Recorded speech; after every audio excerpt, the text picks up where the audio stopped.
Hi, everybody. Welcome to the Atlantic Sill podcast. Today, we're going to be talking to Javier Robles about the COVID-19 pandemic.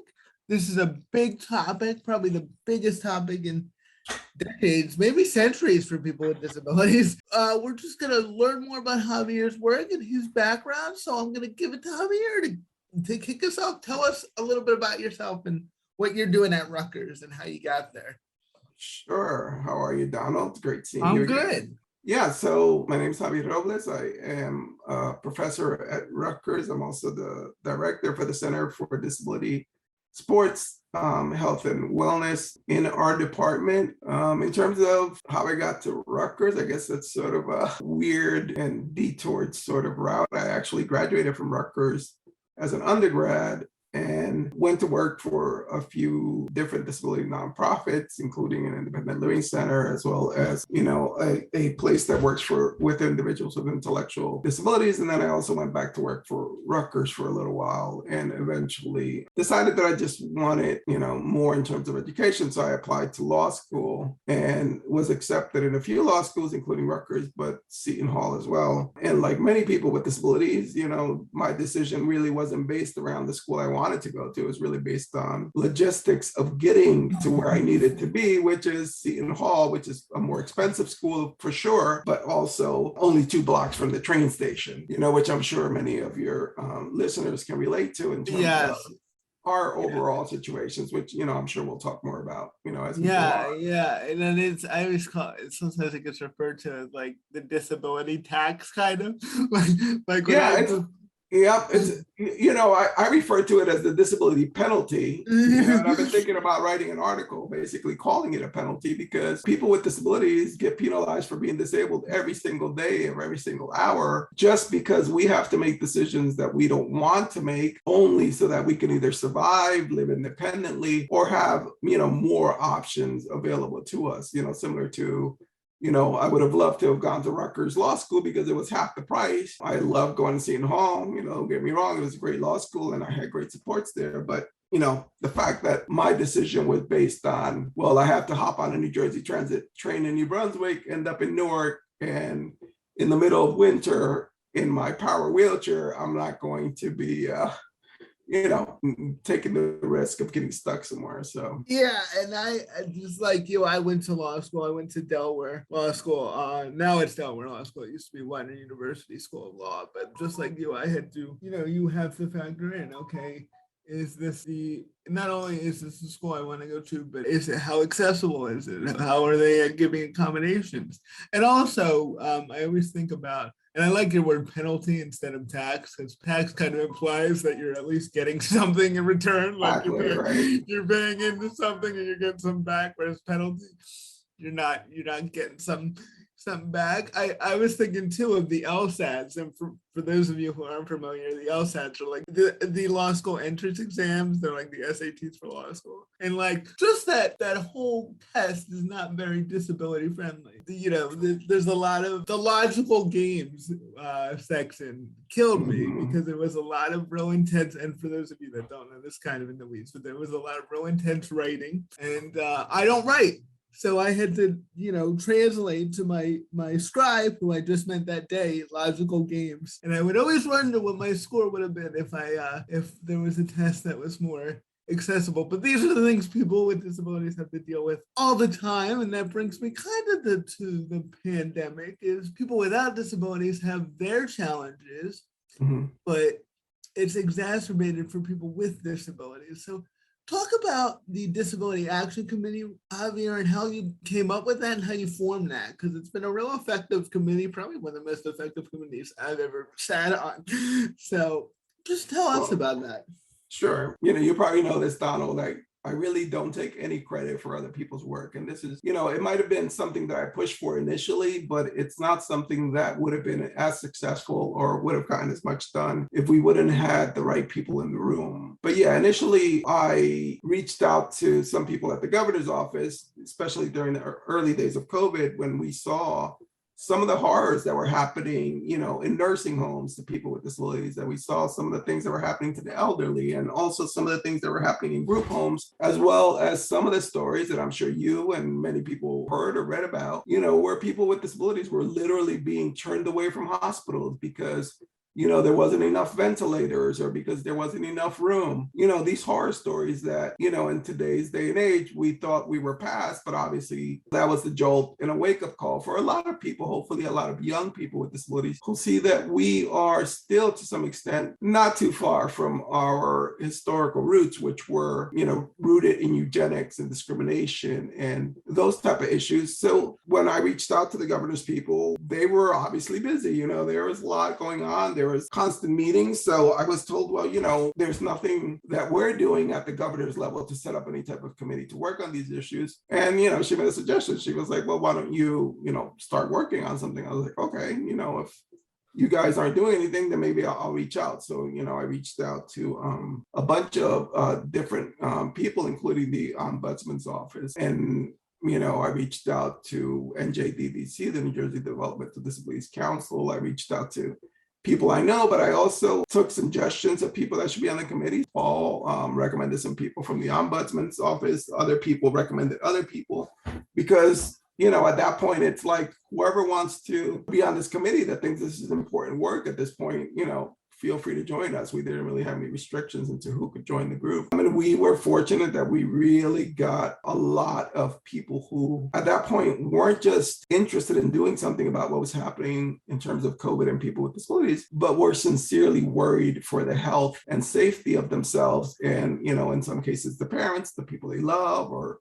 your siblings, we all got together and we basically decided on a few rules. But one of the rules really was, if we're going to concentrate on issues of COVID, let's think more generally in terms of what affects all of us as people with disabilities, and not specifically like we like to do, which, I think is not often helpful, in our own siloed approach, right? I'm a person who's blind, this is my issue. I'm a person who has a spinal cord, this is my issue. When it came to COVID, I think we could all agree that this was all our issues. And COVID and the way people with disabilities were getting treated really became an issue that affected you, me, a parent, a child with a disability. And, we all agreed on that because it's easy to divide our community. It's easy to pit one of us against each other. It's easy to say to a few different groups, even in independent living, hey, here's $100,000. Which one of you wants it, right? And then you start this little mini war of, we're going to get this money, it's going to be us, it's going to be you. But we missed the big picture, which is $100,000, while, maybe to the average person it's a lot of money. It's not a lot of money when you compare some of the issues we've seen in COVID. So we were able to get organized. We were able to really begin looking at the issues of what was happening to people on the ground. Our members split up into committees and basically looked at a bunch of different issues, whether it was, people not getting access to hospitals, people not being able to visit. One of the independent living centers here in Edison, the Access Center for Independent Living, looked at issues of how people were not getting access to food because the food cards that they would get from the Department of Human Services basically wouldn't be something that they could use online. And as you know, initially in the early stages of this, the only way to get food was online because we didn't have assistants coming to our house. We didn't have people going out and shopping. So, there were a lot of issues that we worked on. We actually, as developed this report, and we were pretty critical of the systems. We were critical of state services, not because we were just complaining, but because the reality is that these are real issues. This is what was happening. And we sort of made a point of pointing that out. And, we were honest with ourselves and we were honest with the lawmakers we met, with the governor, whoever it was, telling them these are the problems. Now, we've identified a lot of the problems. There's a lot more, but we want to know how you're going to fix these problems. What are you going to do about them?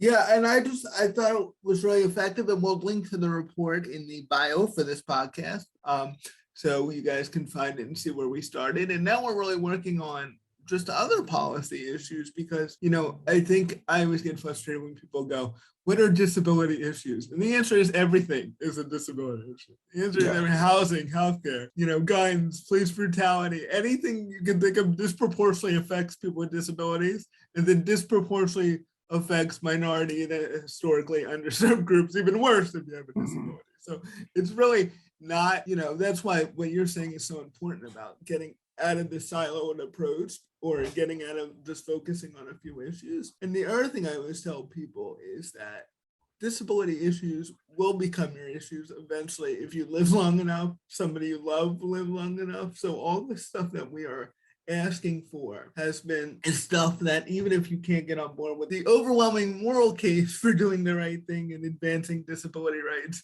even if you just want to make a self-serving case for disability rights, there is a strong self-serving case for disability rights. I remember I went to my first NICL conference, the National Independent Living Council conference, and there was they did the march, they do a march on Washington, D.C., and they were really focused on nursing homes and the conditions of nursing homes. And, I've always been nursing home skeptical, but I was like, wow, this is a lot, and this is quote unquote pretty radical. But then I look back, that was 2 years before the pandemic. And I look back now and I go, wow, those people were right on the money, actually, because we've seen a lot of, I remember one statistic, 30% of the COVID deaths came from nursing homes. And that was at the beginning of the pandemic. And now, so just kind of talk about really where we are on the pandemic now for people with disabilities. Are things getting better? Are people listening to us? Where are we with everything? Well, that's a good question. Sometimes it's easy during the heat of the pandemic to be all in on what you're going to do, about fixing some of the issues that we've identified. And these issues are, of course, broader. And when you said that, we've to some extent gone beyond some of the issues, yes, we've gone beyond some of the issues that we initially identified as problem issues. Some of those issues have been solved either through the departments or, legally or some other way, but some of those issues are still with us.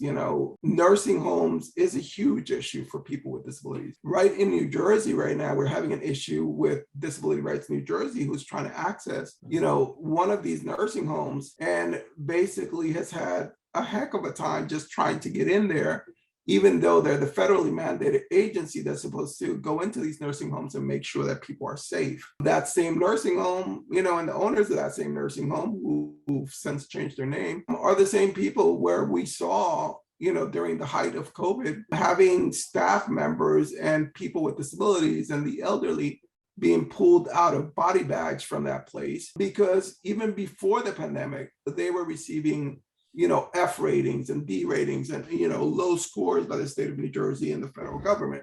So there are still so many issues in terms of not just enforcement, but also accountability. As a person with a disability and a taxpayer of the state, I want to see these places being held accountable. People don't just die without something happening to them. Right. And nursing homes nationally still continue to be one of the biggest places where people with disabilities are dying from COVID. So it's not something that's gone away. We as people with disabilities need to do more in terms of holding government accountable, in terms of holding these companies accountable, because after what we've seen, we can't be comfortable just sitting back and saying, well, I'm a person with a disability, I really can't do anything about that. We have to take almost the opposite approach, which is I'm a person with a disability and my voice matters. And the more voices that are out there like mine, the more I'm going to make a difference. Yeah, and I would just say, because I totally agree with that I think it's the job, especially of us people with disabilities who do not live in nursing homes, to really advocate for those who don't. Because as somebody, I've worked with some people in nursing homes, it's really, they get ignored. It's easy to ignore them because they usually end up there because their family can't take care of them for whatever reason or another. It's very complicated, and it's easy for a nursing home to, nobody's there 24/7 except for the people who have a vested interest in saying they're doing a great job.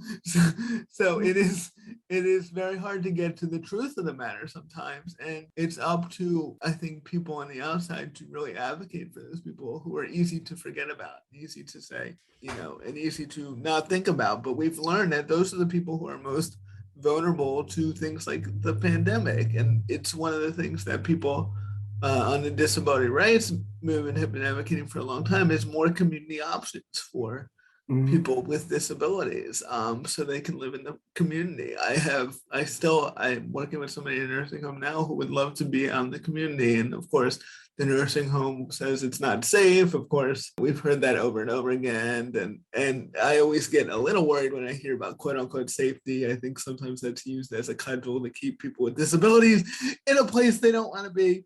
So, we just want more options for people and more opportunities for people to live in the community. Medicaid is paying for these nursing homes. Like you said, they're all taxpayer funded. So we have a stake in them. Yeah.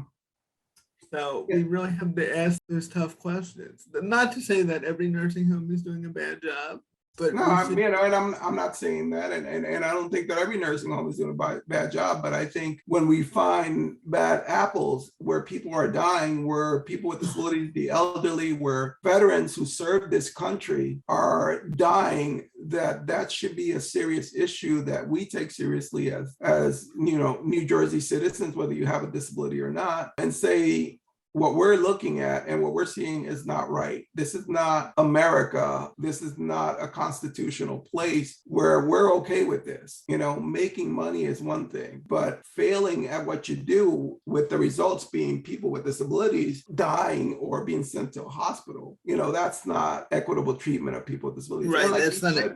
Yeah. Go ahead. No, go ahead. And I was going to say, like you said before, a lot of these people are people of color. A lot of these people are poor people. They don't get sent to the best nursing homes. We know there's great nursing homes in the state of New Jersey. I can name off like 5 right off the bat. When you send people to some of the worst nursing homes because it's cheaper or because of whatever reason it is, that's not equitable to people with disabilities. It's not equitable to the elderly. It's not equitable to these people who have served this country in a capacity in the armed forces. I mean, we think of people with disabilities as this monolith. They're just people in wheelchairs, and that's probably the first thing that comes to our mind. Yes. When that's the furthest from the truth. They're veterans. They're people who've worked hard. They're, your next door neighbor. And, maybe when we start to think of people that way, we'll care a little more about what happens to them in these places. Yes, and they could be you. Like that's what you could end up in one of these places. And absolutely. And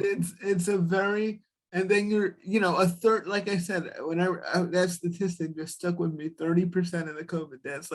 That's an unacceptable number for any place. So, I just think it's a really important thing that we look at and we really think about reforms and better systems to hold these nursing homes accountable. And like I always say, whenever, because some people go, well, don't beat up on all blank, all nursing homes. Well, I'm like, well, good nursing homes will welcome accountability. They will welcome accountability and they will say, great, we think it's great. It's the ones who don't want accountability that I always think they reveal themselves. Good nursing homes don't have anything to worry about. I mean, they're doing, a good job, but like you said, everyone else that's worrisome. And the other thing, some of the stuff that just getting back to one of your questions that we still want to see is, we've asked the state of New Jersey and we've asked lawmakers. Initially, there was a bill that went through last year talking about making New Jersey, Office of Emergency Management a better place for people with disabilities by bringing in experts to work on these issues of pandemics and natural disasters and weather disasters or man-made disasters. And we were talking about, having this office funded better by giving them $1 million and providing up to 4 positions that would serve the state of New Jersey within the office. And, still to date, we haven't seen any action on this, which is troubling, right? We're still dealing with variants of COVID every single day or every single week. And we don't think it's important enough to look at this issue in a more systemic way. And, $1 million to the state is not a lot of money, literally a drop in the bucket when you think about the overall state budget. So, and also when you weigh it against the cost of not doing anything, which is always a big cost. Yeah. So, and I'm glad you're talking about the variants and kind of more about the virus now. So I understand what you're saying, Javi. So you're saying putting our head in the sand and saying we're tired of the virus is not a good strategy on going forward. I think that's what maybe it is for other communities. maybe it is for, people who are in certain political parties, but I can tell you for a fact that it is not something that people with disabilities can afford to do. We can't afford to say we're tired of the variant. We can't afford to say we're tired of fighting. And we can't afford to say, we're in a better place than we were 2 years ago when this thing started. When you look at just this morning, a report saying that, we're going to hit the 1 million person dead mark for people with COVID in the United States. I mean, 1 million people probably would have died by the time this podcast is out. Think about that.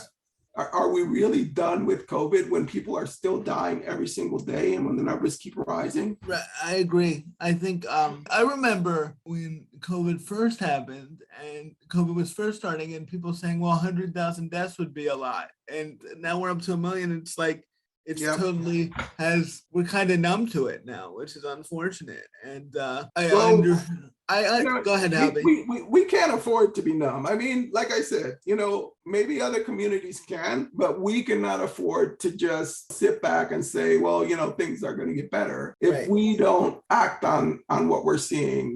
You said it earlier, we to some extent are our brothers and sisters keepers, and if I don't speak up for other people with disabilities, regardless of their disability, regardless of whether they have an intellectual or developmental or a physical or, a sensory disability, then I'm just as much to blame as anyone else is. If I have the power to speak and I just sit back and say, well, that's their problem. Right. No, that's your problem. Disabilities is a general problem. And it's so long as we continue to allow government and corporations and other people to say, well, you guys fight amongst yourself and figure it out, we're not going to get anywhere. We're going to get somewhere when we say, let's all get together, similar to the way we did with the ADA, similar to the way that, Judy Heumann and a bunch of other people did with 504, and didn't look at who had an intellectual disability, didn't look at who was blind, and said, this is all our problem, and let's get stuff done, because we're not going to get stuff done any other way at this point. The more we continue to fight about, I don't want to say little things, but things that in the broader perspective of what we've seen the last 2 years, we should really take note of what's important to us, education across the board for people with disabilities, employment across the board for people with disabilities, emergency management is an issue, right? All these things are large issues that affect all of us that are not disability specific.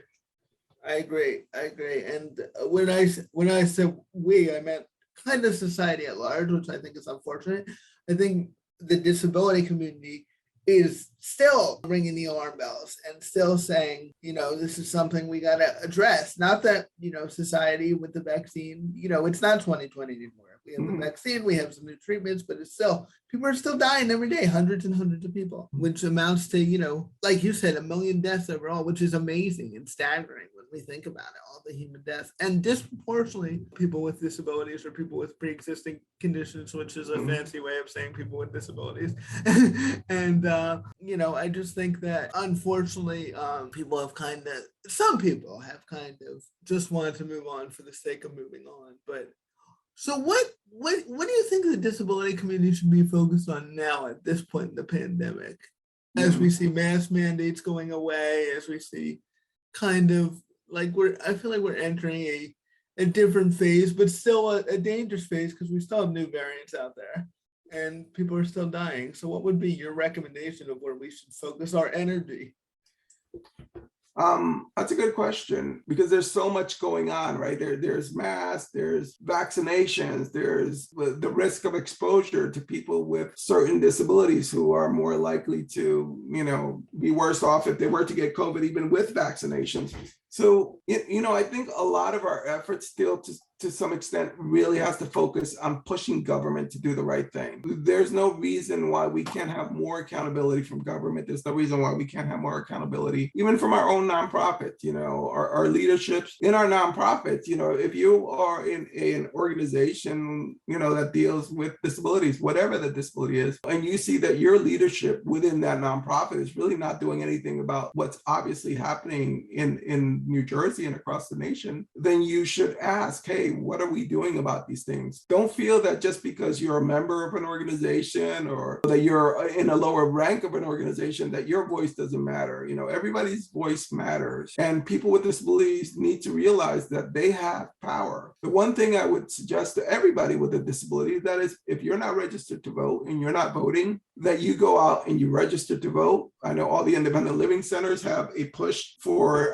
registering people. I'm not saying register for a particular party. I'm saying register to vote. Have a voice in what happens to you. Whether don't give up your power.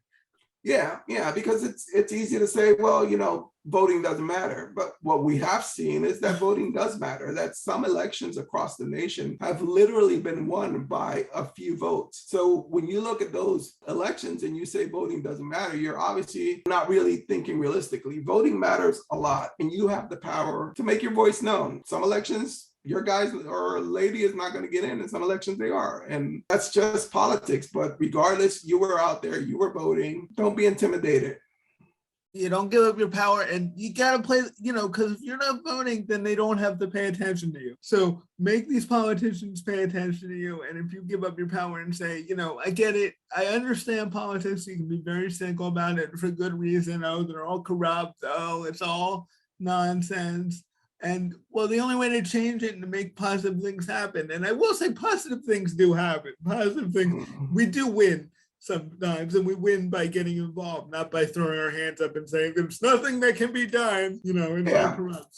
So come join the fight. And like Javi said, it doesn't have to be, running for, governor or anything. It can be getting involved in your local nonprofit and asking these questions. And also, saying, can I get involved? Can I be on your board? This is what I can offer. Because as somebody who runs a nonprofit, we're always looking for resources and for help to do more stuff. So, there are organizations out there. Don't be afraid to reach out.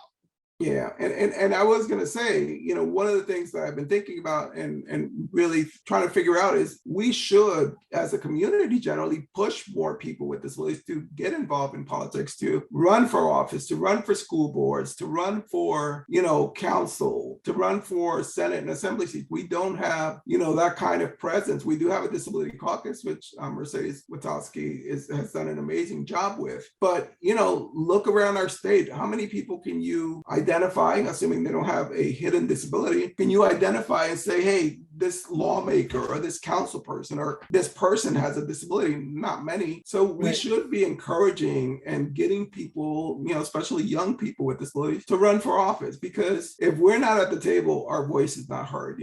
One of the things that the report that we did called for is we want more representations on state boards, on state commissions, because we need to be at the table. Parents with disabilities need to be at the table. People with disabilities need to be at the table, because when people who don't understand our issues are coming up with policy, with laws, with different ways to handle things, we're not there to either protest those things that we don't agree with or push the things that we do agree with. So we're left out all over the place, just systemically left out of decisions that affect you and me and the people that are listening to this. So we need to say to government, enough is enough. We need to be there.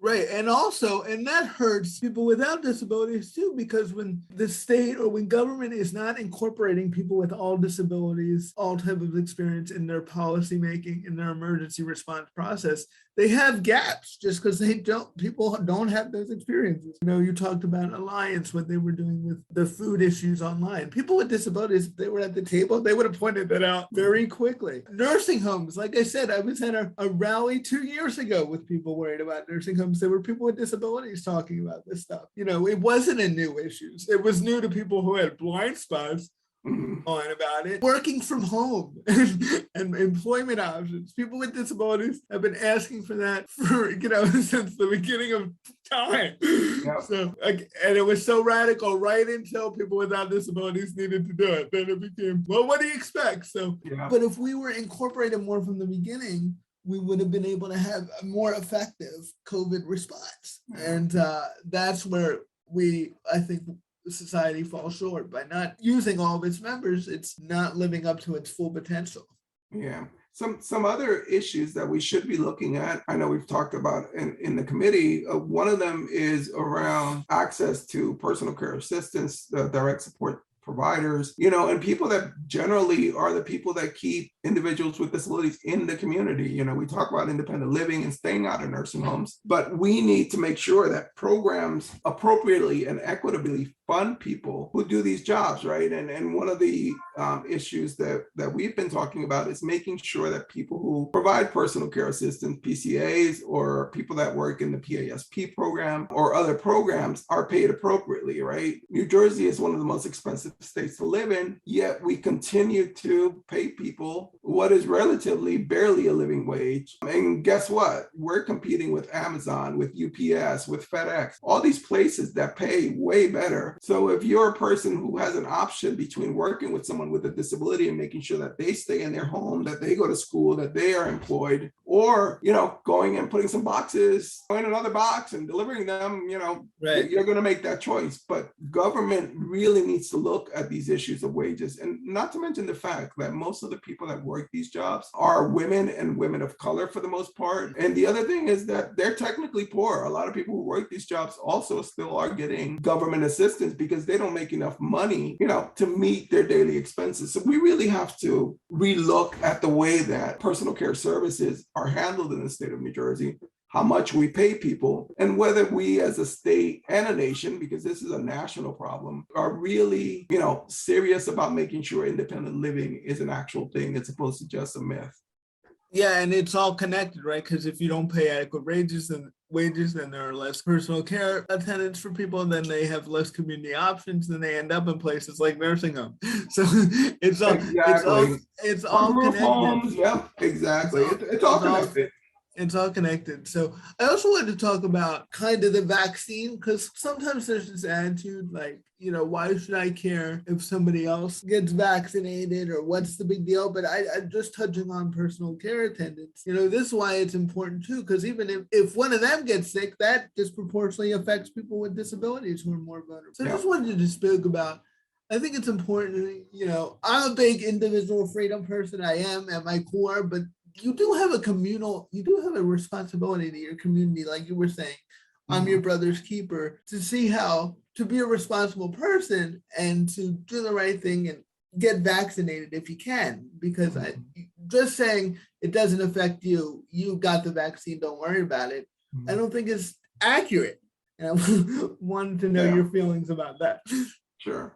Well, first of all, just getting vaccinated doesn't mean that you won't get COVID and that you're protected on the way, right? And then if you do get COVID after you were vaccinated and you still happen to have a disability or underlying condition that could be detrimental, you could still face hospitalization and other issues. So that's number one. Number two, just like you, I believe in individual freedoms for sure, but I also deal with people who, you know, just are, you know, anti-vaxxers. There's no way to put it. When you speak to them about these things, they believe that, you know, well, if I take supplements or if I do this or XYZ, I'll be fine, with no scientific facts to back those up. I am a strong believer in science. I believe that these people have been working on these issues. They're the same people that got us those vaccines that, you know, are now saving lives. So you do have a responsibility to the people you work with. If you're a personal care assistant, if you're, you know, a family member and you come into someone's home who has a disability or underlying condition and you're not vaccinated and you know that there's a possibility that you could bring COVID to this person, you are gambling to some extent with that person's life. And at the end of the day, the people that are going to suffer are the people who are most vulnerable. You know, if you're a person with a disability and you can get vaccinated, I would highly recommend that you do get vaccinated. You know, when you look at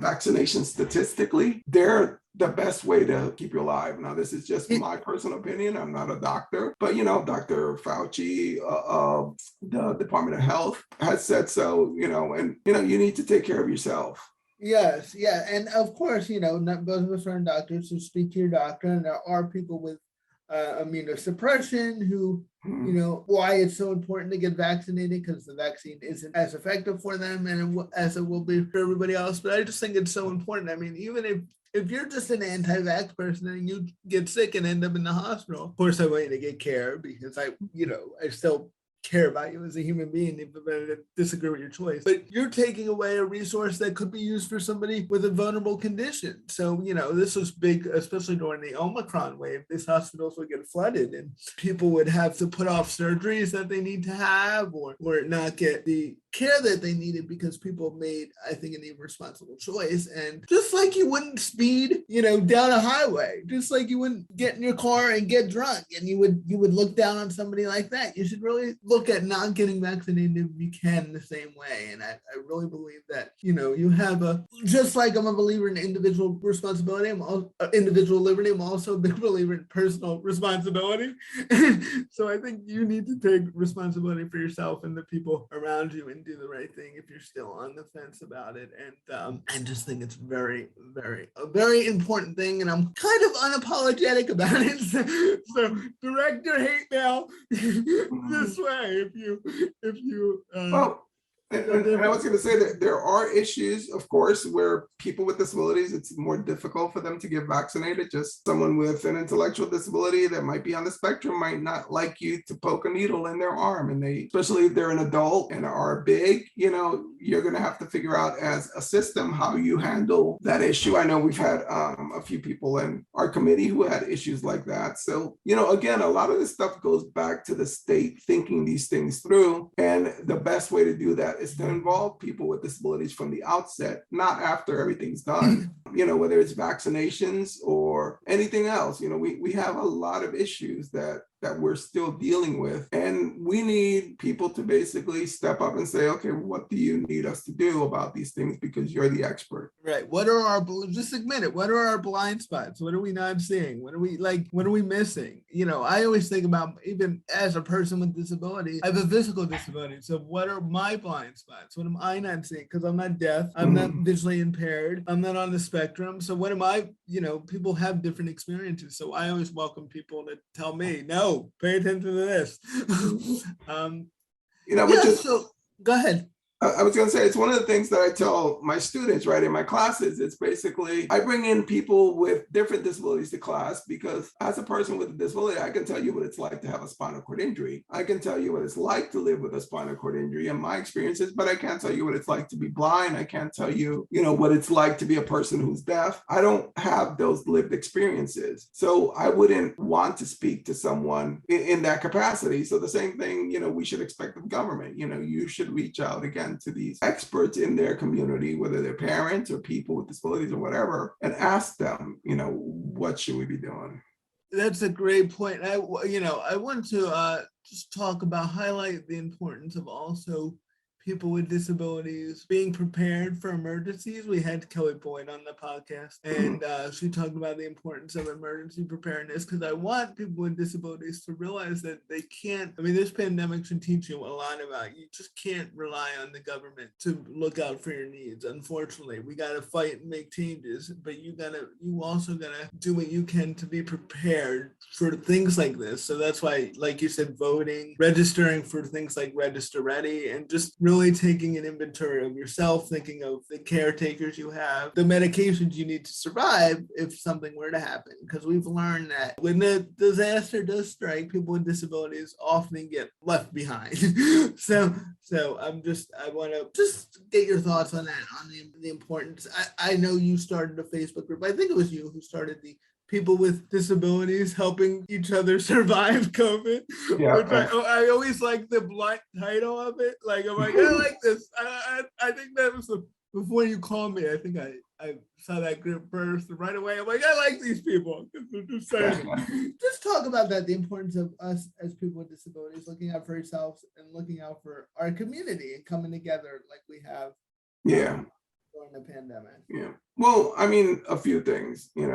The first thing is we have seen that we don't really have a choice but to come together. And if we think that we have a choice, and if we think that we can independently traverse a society which has historically oppressed people with disabilities, has discriminated against people with disabilities, and has looked as, patients in a hospital as opposed to people who should be in a community, then, we are headed down the wrong road, because things are not going to get better. However, if we we do look at each other as not only just support networks, but also team members. We're on the same team at the end of the day. We may have different disabilities, but guess what? If I'm going to get discriminated against because I walk into a hospital, so are you, right? If I'm going to not get an employment that I applied for because I have a disability, and so are you, right? The opinion of these people aren't going to change because the disability changes. We have to work at this at a systemic level. We can't think of this as, hey, if we fix Atlantic City, everything's going to be better, right? Atlantic City is going to be great if you fix Atlantic City in terms of access and everything else, but the rest of New Jersey is still going to be a show. So the reality is we have to fix everything. We have to think systemic. The National Council on Disabilities a little while ago released a report which almost mirrored our report to some extent, especially with some of the stuff they were talking about, but also gave a lot of great concrete things we could do. There's a lot of things we could do, again, as a team that we can't do individually. And we have to really think about how do we hold the people that we put into office accountable. And if we haven't voted or haven't registered to vote, we have to do that. And I would encourage everybody to just maybe take a few minutes and think about that million number, right, of people who died from COVID, and think how many of those people were people with disabilities. And the fact that you could have been one of those persons, your child could have been one of those persons. I always think about, I have no idea how I survived COVID or how I didn't to this point end up in a hospital with some of the people I knew and some of the friends I knew did, right? So this is everybody's problem. And it's not just COVID, these are systemic structural issues that have been in place for a long, long time. COVID just happened to shine a light on a lot of these issues, right? Right. If we address these systemic issues, these issues of access to housing, healthcare, independent living options, all the stuff we talk about, all the stuff we've highlighted in the report, then when a disaster does happen, we'd be in a better position to deal with these things, because the pandemic shined a light and it just exacerbated all those longstanding issues that we have been talking about and putting our head in the sand and saying, it's okay, it's no big deal. Well, in a lot of ways, it resulted in 1 million people dead. And so that's a huge deal. I always like to end, and we'll wrap up. I always like to end. My favorite question is, if I made you king or emperor for the day, and you could change, if you could get 3 policies passed, it could be national, statewide, what would be the 3? It could be 2 if you can't do 3, but I always like this game because I always like to say kind of what I would do if I had all the power. Relating to disability issues, what are the 3 big issues? If somebody said, Javi, we're giving you the power, fix, what do you want us to do? We'll pass it. Sure. I guess, first of all, we would have a real transportation system across the United States that gets anybody with a disability to any place they want, as opposed to these, systems of transportation, which are at best non-functioning for most of us. We don't have rail that's truly accessible. I went to Norway right before COVID, and before I got there, I'm sure like many people here, I was thinking, well, I'm going to end up getting stuck somewhere. I'm not going to be able to move around this place. And when I got there, I was amazed at how advanced the train systems were, how advanced everything from trolleys to even ferries were in terms of access. Like I literally went 600 miles and I took a speed train, I took a ferry, I took this other train, and I was like, I could never do this in the United States. I could never say, I want to go 600 miles somewhere and get there within a day. I took Amtrak a week ago from New Jersey to Florida, and I was regretting every second of it. They still have the same Amtrak cars that I drove when I was going to law school, in the early 90s or whatever. And they're literally the same cars. I know because I caught my arm going out the same car in the same spot that I used to catch my arm every time. I'm like, these are the same cars, nothing has changed. You can remodel them, but horrible, right? And then you're like rickety. It's like you feel like you're on one of these stagecoaches, with horse-drawn carriages when you're on these things, as opposed to that. So I think transportation would be a huge issue for people with disabilities generally. And I think we really need to do a much better job at making sure that people with disabilities have access to personal care services in their community, and that we fund these systems better and that people have something they can depend on, right? And I also would like to see within that system the ability for people to work without being penalized. We have great programs in New Jersey, but you're still, if you're paying a cost share, to some extent, you're getting penalized for working still because you're not allowed to make a certain money without paying like 100% cost share. So we still keep people with disabilities, even if they work, artificially poor, right? Yeah, we're still kind of annoyed at them for working. We're still right. We're like, hey, we want you to be as independent as possible. We want you to, live the American dream, but just don't live the American dream too much. Because don't have any savings. Don't work too much. So live that dream, but don't get too carried away with it. But so exactly. That's a big one for me to get. Yeah, so I mean, we could see that, and obviously, if we could see some type of policy change around housing, which is one of the biggest issues for people with disabilities, regardless of what state you live in, we could see real progress with these three issues. So housing in New Jersey continues to be an issue. Why people are put into nursing homes, right? If I get injured and I have a spinal cord injury and I end up in Kessler or some other place, if they can't find a place to put me that's safe and accessible, they're going to put me in a nursing home. Right. Right. And I may stay there for a month or I may stay there for a year or more. And this is where, and we'll close with this is where I think people could get involved when they see issues like people wanting to build low-income housing and accessible housing in their neighborhood. Like, show up to those meetings and speak out in favor of that, because a lot of people say they want housing, but just over there, just not in my backyard. Don't put it here. Put it somewhere else, and you end up with no housing for people. So it's very important that I was going to say that's a good hear that.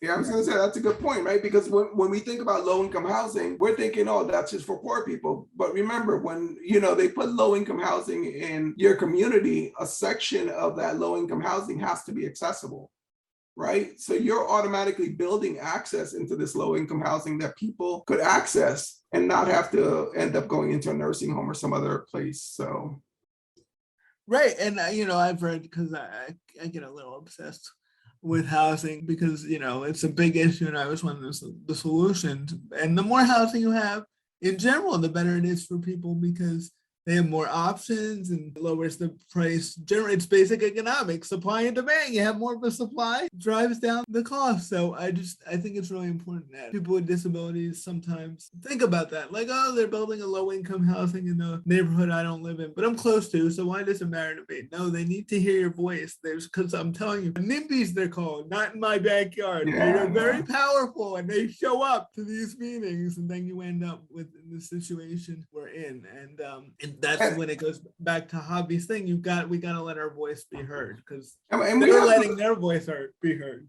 Yeah, and we have good advocates. Norm Smith is an amazing advocate on housing and has been working in that field pretty much all his life, and has been able to build up Project Freedom, to a really great model that we could use throughout New Jersey. But I also think that housing should be inclusive no matter what. It should just have automatic, universal features built into every housing unit. Of course, now we have a separate issue, which we didn't have pre-COVID, which is that the rents for all units are extreme, that people can't keep up with the demand for apartments. So where does that leave people with disabilities? Again, in the cold, because many of us can't afford these rents, even if they were accessible. So again, there's so many issues, when you mentioned sub-issues before that, people can be working on. People can, of course, also, if they want to join us or be part of our group, they can, reach out to you, however you link that and up. We'll put contact information in the podcast bio, so you can reach out to these groups. You don't have to save the whole world, but like Javi said, Norm Smith has been working on housing, so if that interests you. We just need more voices and more people with stories and telling them. And if you think, oh, I have nothing to contribute, I don't know anything about advocacy or whatever. No, you do. If you're living with a disability, you have an experience that is worth talking about and is worth expressing, and that our policymakers need to hear, so we can hold them accountable. Well, thank you, Javi, for joining us. Me and you could talk forever. We could do like a 3-hour podcast. Sure. People would go to sleep with our Mhm. long list of complaint. I'm not even going to say complaint, valid issues. But we'll say advocacy items. Advocacy issues that people with disabilities were right about 20 years ago. So thank you so much for joining us, and I'm sure I'll have you back again sometime to talk about another issue that'll pop up that I think is important. But I just think Sure, my pleasure. Anytime. Stay safe out there and get involved. Any closing words, Javi? I would say just stay positive. It's difficult sometimes, just stay positive. Things will get better, and I know it's difficult, but And things do get better, but they don't get better by themselves. It takes hard work and advocates. And, that's what I'll tell people. Don't think it'll just change automatically, but don't think it's hopeless either. So thanks everybody for joining us. And I'll see you again on the next episode of the Atlantic Silk Podcast.